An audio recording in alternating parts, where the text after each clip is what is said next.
সিদ্দিক ফারুক উসমান ও হায়দার চারজন সাহাবা সবচেয়ে বেহতর, কারণ তাদের দিলে আছে আল্লাহর পয়গম্বর। নারায়ে তাকবীর আল্লাহু আকবার, সবাই নারায়ে তাকবীর আল্লাহু আকবার। নারায়ে রিসালাত ইয়া লা মোহব্বত, নারায়ে তাকবীর আল্লাহু আকবার।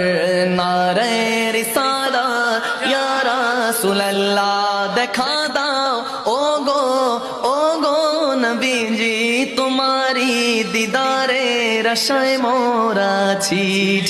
দেখা দাও ও গো নবীজি, তোমারি দিদারের আশায় মোরা আছি। দু চোখ জুড়ে দেখবো পয়গম্বরে। নারায়ে তাকবীর